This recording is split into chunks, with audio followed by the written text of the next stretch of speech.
So hello friends, welcome to Gaurav economic classes. आज हम लोग पढ़ेंगे major to remove poverty. Poverty किन किन तरीकों से हटाई जा सकती है। ठीक है, कौन कौन से ऐसे तरीके हैं जिनके थ्रू हम पॉवर्टी को हटा सकते हैं। सबसे पहला है poverty, combating poverty through GDP growth. Combating मतलब होता है एक तरीके से मुकाबला करना, लड़ना। ठीक है, तो जीडी पॉवर्टी से हम कैसे लड़ सकते हैं, जीडीपी को हम ग्रोथ करा लें। जीडीपी ग्रोथ अगर हो जाएगी तो पॉवर्टी हमारी हट सकती है। अब जीडीपी ग्रोथ क्या होता है, जीडीपी मतलब होता है, मैंने आपको 10 बार बताया, जीडीपी मतलब होता है value of all final goods and services. अगर हमारी कंट्री में ज़्यादातर फाइनल गुड्स बनेंगे, ज़्यादा फाइनल गुड्स बनेंगे, ज़्यादा गुड्स प्रोड्यूस होंगे तो जीडीपी ग्रोथ भी होगी, और जीडीपी ग्रोथ होगी तो उसके थ्रू पॉवर्टी भी हट सकती है। कैसे? क्योंकि अगर ज़्यादा गुड्स बनेंगे तो ज़्यादा एम्प्लॉयमेंट मिलेगा, ज़्यादा एम्प्लॉयमेंट मिलेगा तो ज़्यादा लोगों की इनकम बढ़ेगी, और ज़्यादा लोगों की इनकम बढ़ेगी तो ये अच्छी बात है ना, तो इससे पॉवर्टी हट सकती है, ज़्यादा इनकम होगी लोगों की। ठीक है। दूसरा, पॉवर्टी को हटाया जा सकता है फिजिकल और लेजिस्लेटिव मेजर के थ्रू, मतलब कि गवर्नमेंट और कोई लॉ, या पॉवर्टी को हटाया जा सकता है कि गवर्नमेंट के किसी मेजर के थ्रू। फिजिकल मतलब होता है जो गवर्नमेंट एक्शन लेती है, और लेजिस्लेटिव मेजर मतलब लॉ के थ्रू, कोई लॉ ऐसा ले आया जाए कि हाँ, गरीबी को वो क्या कहते हैं, प्रिवेंट कर रहा है, पॉवर्टी को प्रिवेंट कर रहा है, तो इसके थ्रू भी गरीबी को हटाया जा सकता है। इसके थ्रू भी हम गरीबी से लड़ सकते हैं। ठीक है ना।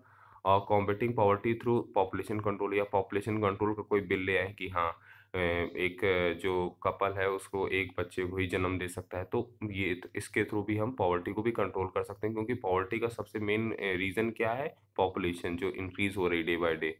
और other measure enhancing quality of life, और या तो हम क्वालिटी ऑफ लाइफ को बेटर कर दे लोगों की तो पॉवर्टी हट सकती है। ठीक है, पॉवर्टी से हम लड़ सकते हैं। ठीक है, इनको सबको हम डिटेल में देखेंगे, आप टेंशन ना लीजिए। ये सारे मेजर्स थे जिनके थ्रू हम पॉवर्टी से कॉम्बैट कर सकते हैं, लड़ सकते हैं। ठीक है। Combating poverty through GDP growth. अब जीडीपी ग्रोथ के थ्रू हम कैसे पॉवर्टी से लड़ते हैं, देखिए क्या लिखा है, GDP growth is the ultimate solution. अगर हमें पॉवर्टी से लड़ना है तो हमें जीडीपी तो ग्रो करनी करनी पड़ेगी, मतलब ग्रॉस डोमेस्टिक प्रोडक्ट तो करना पड़ेगा ग्रो। अब देखिए, when the pace of GDP growth is accelerated, अब जब हमारी जीडीपी ग्रोथ एक्सलेट हो रही होती है, मतलब बढ़ रही होती है, तो नए अपॉर्चुनिटीज ऑफ एम्प्लॉयमेंट क्रिएट होते हैं। अब एक बात सिंपल ही बताइए, जीडीपी मतलब क्या होता है, value of all final goods. Final goods क्या होते हैं, वही हमारे आउटपुट। फाइनल गुड्स वो गुड्स होते हैं जिसमें कोई प्रोसेसिंग नहीं होनी होती, जिसमें कोई वैल्यू एडिशन नहीं होना होता है। तो जब ज़्यादा गुड्स बनेंगे तो ज़्यादा लोगों को एम्प्लॉयमेंट भी मिलेगा। अब जब ज़्यादा लोगों को एम्प्लॉयमेंट मिलेगा तो ज़्यादा से ज़्यादा लोग एम्प्लॉयमेंट फार्म और फैक्ट्रीज में फाइंड करेंगे कि नहीं मिले करेंगे, मतलब ज़्यादा से ज़्यादा लोग काम करेंगे फार्म और फैक्ट्रीज में। और ज़्यादा से ज़्यादा जब एम्प्लॉयमेंट मिलेगा तो मोर इंक्लूसिव, ज़्यादा ग्रोथ जो है इंक्लूसिव होगी और लेस पॉवर्टी होगी। ग्रोथ इंक्लूसिव मतलब होता है कि हर सेक्टर की ग्रोथ होगी, इंक्लूसिव मतलब होता है हर सेक्टर को साथ में लेके ग्रोथ करना। ठीक है ना। तो ये चीज़ है, पॉवर्टी के थ्रू हम, सॉरी, जीडीपी ग्रोथ के थ्रू हम पॉवर्टी से लड़ सकते हैं। ठीक है। अब देखिए, avoiding jobless growth. Jobless growth एक अच्छा कॉन्सेप्ट है। जॉबलेस ग्रोथ हमारा एक अच्छा कॉन्सेप्ट है। जॉबलेस ग्रोथ मतलब होता है ग्रोथ हो रही है बट जॉब्स नहीं है। ग्रोथ हो रही है, जीडीपी ग्रोथ तो हो रही है बट जॉब्स नहीं है। ठीक है। तो देखिए ये क्या है, सो अवॉइडिंग जॉबलेस ग्रोथ का मतलब ये है कि ग्रोथ होना बट जॉब्स को क्या करते हैं, जॉब नहीं होना। ठीक है ना, जॉबलेस ग्रोथ। देखिए, poverty will reduce with acceleration of pace of growth only if job growth is avoided.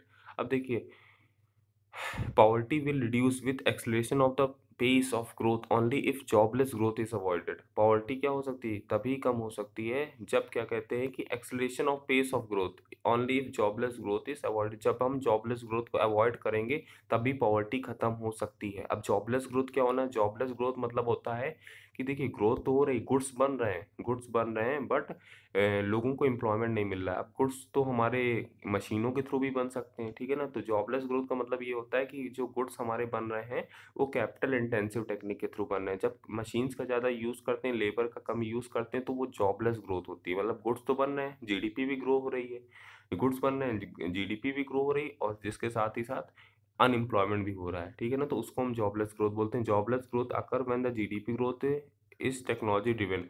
Jobless growth तब होती है जब जीडीपी ग्रो किसकी वजह से हो रही है, टेक्नोलॉजी की वजह से हो रही है, एम्प्लॉयमेंट की वजह से जीडीपी ग्रो नहीं हो रही। मतलब कि गुड्स जब है, लेबर नहीं बना रहे, मशीनें बना रही, तब जॉबलेस ग्रोथ होती है। ग्रोथ हो रही but jobless. The government must ensure the production process is labour intensive. और जहाँ एम्प्लॉयमेंट की, अनएम्प्लॉयमेंट की इतनी ज़्यादा प्रॉब्लम है, जहाँ बेरोजगारी की इतनी ज़्यादा समस्या है, उस कंट्री को हमेशा प्रोडक्शन जो करना चाहिए वो लेबर इंटेंसिव टेक्निक के थ्रू करना चाहिए, कैपिटल इंटेंसिव टेक्निक के थ्रू नहीं करना चाहिए प्रोडक्शन। अगर कैपिटल इंटेंसिव टेक्निक के थ्रू आप प्रोडक्शन करते हैं तो आपका प्रोडक्शन तो फास्ट होगा, बट जॉबलेस ग्रोथ को आप प्रमोट करेंगे, जॉबलेस ग्रोथ की, हाँ जॉब नहीं है तब भी ग्रोथ हो रही है, ठीक है। अब देखिए, combating poverty through improving the distribution of income through physical and legislative measure. लोगों की इनकम को सही करना किसके थ्रू? फिजिकल और लेजिस्लेटिव मेजर के थ्रू, मतलब कि गवर्नमेंट के किसी एक्शन के थ्रू लोगों की इनकम को सही करना, लोगों और जिससे वो पॉवर्टी से लड़ सके, और लॉ के थ्रू, लॉ में कोई एक तरीका, लॉ में कोई मेजर ले आए जिसके थ्रू क्या कहते हैं लोगों की इनकम को सही करें और वो फिर पॉवर्टी से लड़ सकें, ठीक है। तो सबसे पहला फिजिकल मेजर समझते हैं। फिजिकल मेजर मतलब गवर्नमेंट जो एक्शन लेती है। Physical measure refer to the policy of taxation और सब्सिडीज। गवर्नमेंट दो ही काम कर सकती है, या तो टैक्स लगा सकती है लोगों पे, और या तो सब्सिडी दे सकती है। सब्सिडी मतलब क्या होता है? एक फाइनेंशियल हेल्प जो गवर्नमेंट लोगों को देती है।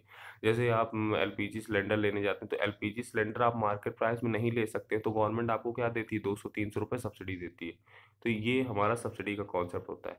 अब देखिए क्या लिखा है, the government place greater reliance on progressive tax. Government क्या करती है कि जैसे उसे गरीब को हेल्प करना है, मतलब गरीबी खत्म करनी, पॉवर्टी खत्म करनी है, तो गवर्नमेंट क्या करती है? प्रोग्रेसिव टैक्स लगाती है। प्रोग्रेसिव टैक्स मतलब जिसकी इनकम ज़्यादा है उस पर ज़्यादा टैक्स लगाती है। तो जिसकी इनकम ज़्यादा है उस पर ज़्यादा टैक्स लगाती है, तो इससे क्या होता है? हायर टैक्स लगाती है रिच पे, और जो गरीब हैं उनमें उनको टैक्स खत्म कर दे, उनके ऊपर टैक्स नहीं लगाती। तो इससे क्या कर सकती? इससे गरीब के पास थोड़ा पैसा बचेगा क्योंकि टैक्स उसे नहीं देना पड़ेगा, और वो गरीबी से लड़ सकता है, ठीक है। मेरी बात समझिए आपकी नहीं। गवर्नमेंट क्या करती है फिजिकल मेजर में? सबसे पहला काम क्या करती है कि गवर्नमेंट अमीरों पे ज़्यादा टैक्स लगाती है। अमीरों पे ज़्यादा टैक्स मतलब प्रोग्रेसिव टैक्स लगाती है, जिसकी इनकम ज़्यादा है उस पे ज़्यादा टैक्स, ठीक है ना। प्रोग्रेसिव में ऐसे बढ़ते हुए प्रोग्रेसिव टैक्स लगाती है कि हाँ जिसकी इनकम ज़्यादा है उस पे ज़्यादा टैक्स लगाएंगे, और जो गरीब है उनको टैक्स से छूट देंगे, एग्जेम्प्ट करेंगे, टैक्स नहीं देना है उनको, ठीक है। ये भी एक स्टेप ले लेती है। Tax receipts of the government are used to subsidise purchase for poor section of the society. जो गवर्नमेंट के पास टैक्स के थ्रू पैसा आता है वो गरीबों में लगाती, गरीबों के वेलफेयर में जैसे लगाती। जैसे अभी कोविड के टाइम क्या हुआ कि गरीब जो गवर्नमेंट के पास टैक्स के थ्रू पैसा आया तो गवर्नमेंट ने उससे लगा दिया कि राशन फ्री सप्लाई करा दिसंबर तक। जो बिलो पॉवर्टी लाइन लोग हैं तो उनको उनके लिए राशन फ्री सप्लाई करा, या डायरेक्ट बेनिफिट ट्रांसफ़र कर दिया, लोगों के अकाउंट में पैसे डाल दिए कुछ, ठीक है। 2-2 हज़ार 500-500 रुपये फार्मर्स के जैसे बोला गया है कि फार्मर को क्या कहते हैं कि एक साल में 6000 रुपीज़, ऐसे कई सारी स्कीम्स होती हैं। ये कोई मतलब प्रॉपर एक आप अपने मन से भी लिख सकते हैं, जैसे कि कोई भी मतलब करंट में जो चल रहा है आप कोई भी एग्जांपल ले सकते हैं। मेन बोलने का मतलब ये है कि गवर्नमेंट क्या करती है, जो टैक्स के थ्रू पैसा आता है गवर्नमेंट के पास, वो गवर्नमेंट गरीबों को हेल्प करती है, गरीबों को देती है ताकि वो पावर जो पुअर सेक्शन है वो कुछ चीज़ें खरीद सकें, या गरीबों को थोड़ी छूट दे देती है कि गरीब अगर कोई चीज़ खरीदता है तो उसको थोड़ा मार्केट से कम प्राइजेस में मिल जाए, सब्सिडाइज प्राइस में मिल जाए। सब्सिडाइज प्राइस मतलब थोड़ा मार्केट से कम। मार्केट में अगर वो चीज़ 10 की है तो वो गरीबों को 7 या 8 रुपए में। जैसे सिलेंडर का केस ले लीजिए आप, एलपीजी सिलेंडर से होते हैं तो मार्केट उनका प्राइस बहुत ज़्यादा होता है, बट हम लोगों को वो कम पे पड़ते हैं। क्यों? क्योंकि गवर्नमेंट हम लोगों को सब्सिडी प्रोवाइड करती है, ठीक है। अब देखिए, subsidies offered on the necessity. जो सब्सिडी ऑफर करती है गवर्नमेंट वो नेसेसिटीज ऑफ लाइफ, मतलब जो हमारी लाइफ के लिए ज़रूरी है उन सब चीज़ों में प्रोवाइड करती है। जैसे कि फूड में सब्सिडी प्रोवाइड करती है, जैसे राशन शॉप में जब हम लेने जाते हैं। एजुकेशन जैसे स्कॉलरशिप देती है। हाउसिंग जैसे क्या कहते हैं गरीबों के लिए जैसे मोदी एक योजना भी लाए, प्रधानमंत्री आवास योजना। तो प्रधानमंत्री आवास योजना में क्या है, 2022 या 23 तक या 2030 तक, आई थिंक मुझे याद नहीं आ रहा ईयर कौन सा है, कब तक जितने भी गरीब हैं सबको घर देना है, ठीक है। मतलब एक टारगेट रखा गया है, ठीक है। अब capital grant are offered to the poor. गरीबों को कैपिटल ग्रांट पैसा दे दिया जाता है कि construction of their houses beside grant for self employment. मतलब कि गरीबों को पैसा दे दिया गया कि हाँ भाई आप अपना घर बनवा लीजिए, कंस्ट्रक्शन ऑफ हाउस घर बनवा लीजिए, उनको पैसा दे दिया जाता है गवर्नमेंट की तरफ से थोड़ा कम इंटरेस्ट रेट में। और beside grant for self employment के लिए ग्रांट अलग से दिया जाता है। सेल्फ एम्प्लॉयमेंट मतलब जो कोई खुद का काम चालू करना चाहता है, जैसे जैसे मुद्रा योजना आपने नाम सुना होगा। तो मुद्रा योजना में क्या था, मुद्रा योजना में था कि जो सेल्फ एम्प्लॉयमेंट मतलब खुद का काम जो चालू करना चाहता है, जैसे सोल प्रोप्राइटर, तो उसको गवर्नमेंट लोन देगी, ठीक है ना। अब देखिए, लेजिस्लेटिव मेजर मतलब क्या होता है, जो लॉ के थ्रू मेजर लिए जाते हैं, लॉ के थ्रू मेजर लिए गए, कैसे क्या कहते हैं गरीबी को, कैसे लोगों की इनकम बढ़ा सकें, कैसे गरीबी को खत्म करा जा सके। ठीक है, तो लेजिस्लेटिव मेजर में सबसे पहला है कि मिनिमम वेजेस एक्ट ले आए। मिनिमम वेजेस एक्ट मतलब होता है कि जैसे कि हाँ बोल दिया गवर्नमेंट ने कि कोई भी अगर लेबर किसी कंपनी में काम करेगा तो उसको इस वेज रेट से कम पैसा नहीं मिलना है। जैसे 500 रुपये वेज रेट डिसाइड कर दिया गवर्नमेंट ने, तो 500 से कम पैसा नहीं कोई कंपनी वाला दे सकता है उसे। कोई भी मतलब लेबर के लिए एक मिनिमम वेज ले आए कि हाँ आपका अगर कहीं लेबर कोई काम करेगा तो उसको इतने पैसे से कम तो पैसा देना ही नहीं है कंपनीज को। ठीक है ना, मिनिमम वेजेस कम से कम इतना तो देना ही देना है। Making it mandatory for the employers to offer the stipulated, मतलब एम्प्लॉयर्स को बोल दिया कि हाँ आप अपने एम्प्लॉयर्स को इतना पैसा तो दीजिए दीजिए। मेनली ये पुअर लेबर लोगों के लिए ज़्यादा होता है। ठीक है ना, तो ये हो गया हमारा।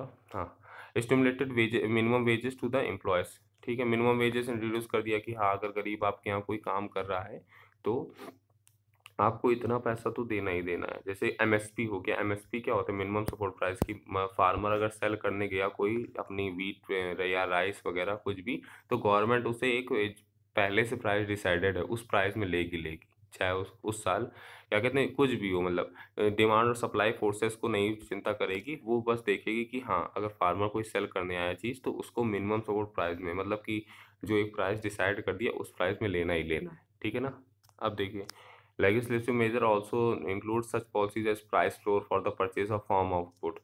और क्या कहते हैं प्राइस फ्लोर भी डिसाइड कर दी थी। प्राइस फ्लोर मतलब क्या होता है, प्राइस फ्लोर आपने 11th क्लास में पढ़ा होगा। प्राइस फ्लोर मतलब होता है कि जैसे कि ये देखिए एक मिनट,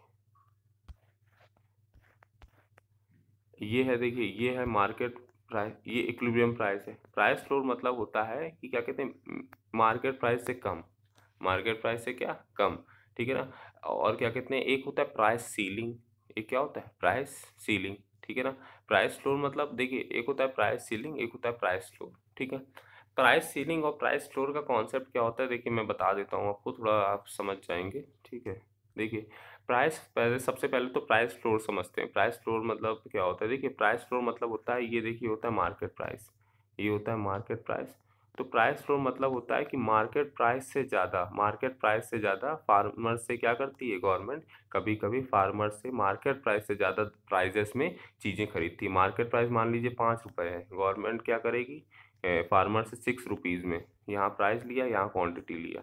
ठीक है, तो गवर्नमेंट क्या करेगी फार्मर से 6 रुपीज़ में चीज़ें खरीदेगी। ठीक है, मार्केट प्राइस से ज़्यादा, मार्केट प्राइस कितना था 5 रुपीज़ था। गवर्नमेंट क्या करती है प्राइस फ्लोर में कि 6 रुपीज़ में लोगों से फार्मर से क्या कहते हैं कि कुछ भी चीज़ें हैं परचेज करती, फार्म आउटपुट परचेज करती। इसी को हम एमएसपी भी बोलते हैं। क्या बोलते हैं, इसी को हम एमएसपी भी बोलते हैं। एमएसपी मतलब मार्केट प्राइस से ज़्यादा गवर्नमेंट जब क्या कहते हैं किसानों से व्हीट राइस लेती है तो क्या करती है कि मार्केट प्राइस से ज़्यादा ही में परचेस करती है। मतलब जो मिनिमम सपोर्ट प्राइस डिसाइड करती है वो मार्केट प्राइस से ज़्यादा ही होता है। ठीक है ना, मार्केट में जो प्राइस चल रहा होता है वो डिमांड और सप्लाई फोर्सेस की वजह से होता है, तो कभी कभी ये वैरी भी होता रहता है, ये 5 रुपये से 4 रुपये भी हो जाता है।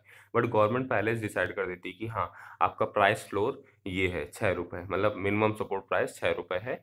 आप इसमें क्या कहते हैं इससे कम पे आपसे कोई नहीं ले सकता। ठीक है ना, तो ये भी एक तरीके से गरीबी को ख़त्म करने का कि गवर्नमेंट ने एश्योर कर दिया है फार्मर्स को कि हाँ आप अगर कोई माल बेचने आएंगे, आउटपुट बेचने आएंगे तो आपका इतना प्राइस तो आपको मिलेगा मिलेगा। ठीक है ना, to refer the stipulated minimum price to must be offer to the farmers, वही बात लिखी है कि मिनिमम प्राइस इतना तो प्राइस देना ही देना है। मतलब कि ये जैसे मैंने डायग्राम बनाया था तो ये तो हो गया था इक्विलिब्रियम प्राइस, ये क्या हो गया था हमारा इक्विलिब्रियम प्राइस, और ये हो गया था हमारा इक्विलिब्रियम क्वांटिटी। ये हो गई डिमांड और ये हो गई सप्लाई।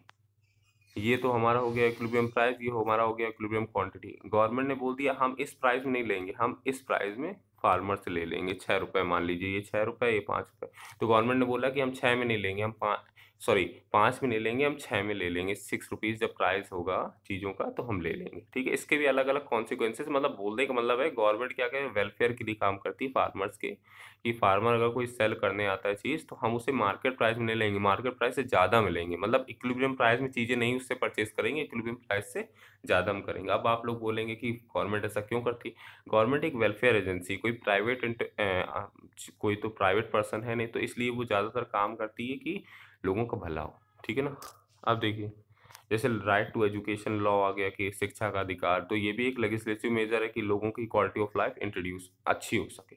मतलब आप समझ रहे हैं ना, प्राइस फ्लोर का मतलब समझिए मार्केट प्राइस से ज़्यादा में जब गवर्नमेंट परचेज कर लेती है चीज़ें, फार्म आउटपुट, फार्म मतलब फार्मर से चीज़ें किसानों, प्राइस फ्लोर मेनली किसानों ही के लिए होता है, फार्मर्स के लिए होता है, और प्राइस सीलिंग मेनली क्या होता है, पुअर पीपल के लिए होता है, ठीक है ना। प्राइस सीलिंग मैंने नहीं बताया है क्योंकि प्राइस सीलिंग बताता मैं कंफ्यूज होते, 11th क्लास में आप लोगों ने पढ़ा होगा, ठीक है। अब देखिए, combating poverty through population control, population control करके भी हम गरीबी से लड़ सकते हैं। मैंने आपको बताया था, अगर पॉपुलेशन ज़्यादा होती तो पर हेड अवेलेबिलिटी ऑफ आउटपुट या पर हेड अवेलेबिलिटी ऑफ इनकम, मतलब एक आदमी की इनकम जो, जैसे मान लीजिए नेशनल इनकम निकली हमारी 1 लाख रुपीज़ और पॉपुलेशन हमारी हो गई 2 लाख, पॉपुलेशन हमारी क्या हो गई 2 लाख, नेशनल इनकम निकली 1 लाख और पॉपुलेशन हमारी हो गई 2 लाख, तो क्या होगा, एक आदमी के लिए कितनी नेशनल इनकम बची, 0.5 0.5 0.5 ऐसे कुछ बची कि नहीं, पर कैपिटा इनकम कितनी की बची, 0.5, ठीक है ना। तो ये देखिए, सबसे पहले तो ये फॉर्मूला जो है इसके थ्रू हम पर कैपिटा इनकम निकालते हैं। पर कैपिटा इनकम मतलब होता है एक आदमी की इनकम, ठीक है। इंडिया में एक आदमी की इनकम कितनी है। अब एक बात बताइए आप, नेशनल इनकम जब ज़्यादा होगी और पॉपुलेशन जब कम होगी, तो वो अच्छी बात है, कि जब पॉपुलेशन ज़्यादा होगी और नेशनल इनकम कम होगी तो वो अच्छी बात है। अब अपने इंडिया में क्या हो रहा है, पॉपुलेशन ज़्यादा है, नेशनल इनकम कम है, तो आप डिवाइड कराएंगे तो क्या होगा, आंसर कम आएगा। बट जब नेशनल इनकम ज़्यादा होगी और पॉपुलेशन कम होगी तो क्या होगा, पर कैपिटा इनकम भी ग्रो करेगी। हमेशा ध्यान रखिएगा, जब हमारी कंट्री में नेशनल इनकम ज़्यादा है, नेशनल इनकम मतलब जीडीपी ग्रोथ ज़्यादा हो रही है, कई सारी चीज़ें, जीडीपी ग्रोथ ज़्यादा हो रही है, लोगों का स्टैंडर्ड ऑफ लिविंग अच्छा है, तो इसकी वजह से, और पॉपुलेशन जो है उससे पीछे ही है, तो इसकी मतलब है पर कैपिटा इनकम हमारी ग्रो करेगी। तो इंडिया में क्या चल रहा है, पर कैपिटा इनकम लो चल रही है। पर कैपिटा इनकम लो मतलब है यहाँ पॉपुलेशन तेजी से बढ़ रही है और नेशनल इनकम कम हो रही है। तो India experience shows that increase in national income failed to be reflect the quality of life of the people owing to rapid।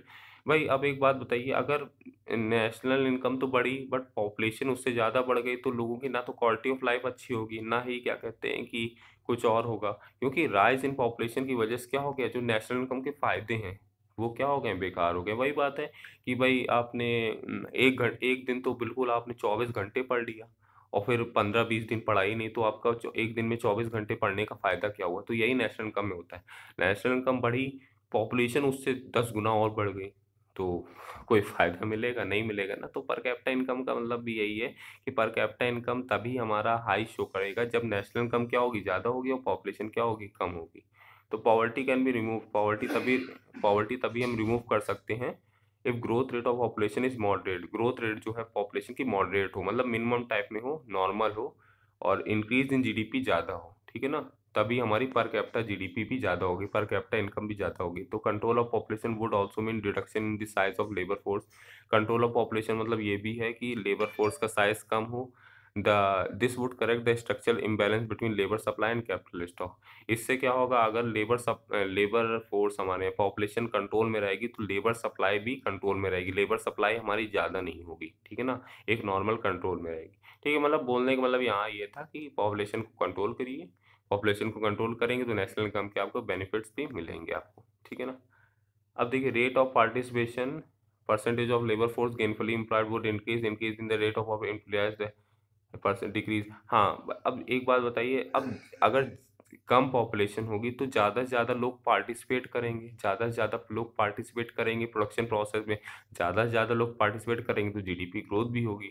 तो वही बोल रहा है कि रेट ऑफ पार्टिसिपेशन तभी इंक्रीज करेगा जब जब जितने भी लेबर फोर्स हैं उनको गेन एम्प्लॉयमेंट मिल पाए, और उनको एम्प्लॉयमेंट तब कब मिल पाएगा जब पॉपुलेशन एक लिमिटेड होगी, ठीक है ना। तो ये चीज़ है।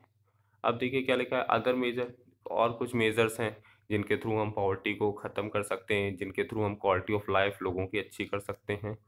जैसे कि डेवलपमेंट ऑफ एग्रीकल्चर, एग्रीकल्चर को डेवलप कर दें। देखिए नॉर्मली क्या है, हमारे यहाँ ज़्यादातर जो पॉपुलेशन है वो रूरल पॉपुलेशन है, ज़्यादातर जो पॉपुलेशन गाँव में रहती है, और ज़्यादातर लोग भी इंगेज एग्रीकल्चर में ही हैं। भले चाहे एग्रीकल्चर जीडीपी में कंट्रीब्यूशन अच्छा खासा नहीं करता है, एग्रीकल्चर जो सेक्टर है इस टाइम जीडीपी में कंट्रीब्यूशन 14% करता है, बट हमारे यहाँ 50% या 49% लोग एग्रीकल्चर में इंगेज हैं।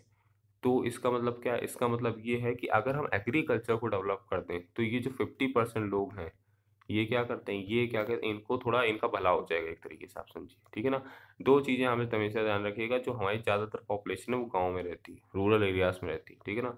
तो डॉक्टर मिन्हास ने बोला है, is of the opinion to remove poverty, इन्होंने बोला कि अगर हमें पॉवर्टी को रिमूव करना है तो हमें एग्रीकल्चर को डेवलप करना पड़ेगा। एग्रीकल्चर कैसे? एग्रीकल्चर में machine, agriculture should be mechanised, मतलब एग्रीकल्चर जब हम हार्वेस्टिंग, फार्मिंग जो भी करते हैं तो मशीन्स का यूज़ करें, एग्रीकल्चर को मॉडर्न करें, बेटर सीड्स का अच्छे सीड्स का यूज़ करें, इरिगेशन में इरिगेशन अच्छे से यूज़ करें, chemical and composite fertiliser should be use. इनका बोलना है कि केमिकल वगैरह और कंपोजिट फर्टिलाइज़र, केमिकल फर्टिलाइज़र का यूज़ करें। तो मैं इस ओपिनियन से नहीं सहमत हूँ कि केमिकल और फर्टिलाइज़र का यूज़ करें, क्योंकि केमिकल फर्टिलाइज़र से आपका क्या होता है, केमिकल फर्टिलाइज़र से आपकी जो सीड्स की क्वालिटी होती है या जो फूड क्वालिटी होती है वो बेकार हो जाती है।